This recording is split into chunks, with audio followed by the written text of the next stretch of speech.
Hello friends, അപ്പോൾ ഞങ്ങൾ ഇന്ന് തൃശ്ശൂരിലത്തെ ഏറ്റവും വലിയ പൂക്കളം കാണാൻ വന്നതാണ്. അപ്പം ഞങ്ങൾ പോയിക്കൊണ്ടിരിക്കുകയാണ്. ഞാൻ ഇന്നലെ രാത്രി പോയി, പക്ഷേ ഇന്നലെ അധികം ലേറ്റ് ഇല്ലാത്ത കാരണം എനിക്ക് കാണാനൊന്നും പറ്റിയിട്ടുണ്ടായിരുന്നില്ല. അപ്പം ഇന്ന് രാവിലെ ശരിക്കും കാണാൻ വന്നത്. അപ്പം ഞാനിപ്പോൾ ആദ്യമായിട്ടാണ് പോണത്. കഴിഞ്ഞ കൊല്ലമൊന്നും ഞാൻ പോയിട്ടുണ്ടായിരുന്നില്ല. അപ്പം ഇന്ന് ഞാൻ ഇവിടെ ഇപ്പോൾ പോയിക്കൊണ്ടിരിക്കുന്നത് ഓണത്തിന് പൂക്കളിടാനുള്ള പൂവുകളൊക്കെ ഉള്ള സ്ഥലത്തേക്കായിരുന്നു. അവിടെ ഒരുപാട് സാധനങ്ങളുണ്ട്. ഞാൻ അവിടെ ഇപ്പോൾ പോയിട്ട് ഹായ് നോക്കി നിൽക്കുന്നുണ്ടായിരുന്നു. പിന്നെ ഇതവിടെ വലിയ കൊട്ട നിറച്ച് പൂക്കളൊക്കെ ഉണ്ടായിരുന്നു. അപ്പം ഞാൻ അതൊക്കെ കണ്ടിട്ട് നോക്കിയിട്ട് എന്നെ വിളിച്ചപ്പോൾ ഞാൻ തിരിച്ചു പോന്നു. പിന്നെയും തിരിച്ചു പോയി. അപ്പം അവിടെ പഞ്ഞിമിഠായി കണ്ടപ്പോൾ ഞാനത് നോക്കി.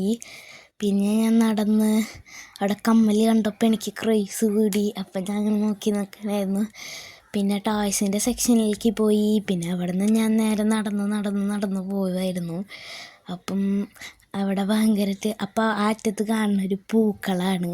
ആ പൂക്കളത്തിൻ്റെ അടുത്തേക്ക് ഞാൻ പോയിക്കൊണ്ടിരിക്കുകയാണ്. അപ്പോൾ ആ പൂക്കളത്തിൻ്റെ മുകളിൽ കുറച്ച് പ്രാവുകൾ നിൽക്കുന്നുണ്ടായിരുന്നു. അപ്പോൾ അത് കാണിച്ചു കൊടുത്തതാണ് ഞാനെന്താ ഇപ്പോൾ അവിടെ നിന്ന് ഒന്ന് മോഡലായിട്ട് നടന്നു വരാൻ പറഞ്ഞപ്പോൾ ഞാൻ കാണിച്ചതാണ്. കണ്ട ഗൈസ് നിങ്ങൾക്ക് ആ പൂക്കളത്തിൻ്റെ മുകളിൽ പ്രാവ് നിൽക്കുന്നത്. അപ്പം പിന്നെ ഫോട്ടോ ഒക്കെ എടുത്തു. ഞാൻ തിരിച്ച് വരാൻ പറയുകയാണ്. എന്നിട്ട് ഞങ്ങൾ തിരിച്ചു പോയി. അതിൻ്റെ ഇടയ്ക്ക് ഞാൻ അവിടെ കിടന്ന് സർക്കസൊക്കെ കാട്ടുന്നുണ്ടായിരുന്നു. പിന്നെ ഞാനവിടെ ഫുഡ് കഴിക്കാൻ വന്നു. ആ സമയത്ത് ഞാൻ അവിടെ ഫോൺ കണ്ടിരിക്കുകയായിരുന്നു. അതായിരുന്നു ഞങ്ങൾ കഴിച്ചത്. ഇതാണ് മോമോസും ലോഡർ ഫ്രൈസുമാണ് ഞാൻ കഴിച്ചത്. പിന്നെ കഴിച്ച് കഴിഞ്ഞു. ഞങ്ങൾ പോയിക്കൊണ്ടിരിക്കുകയാണ് തിരിച്ച് വീട്ടിലേക്ക്. Bye guys.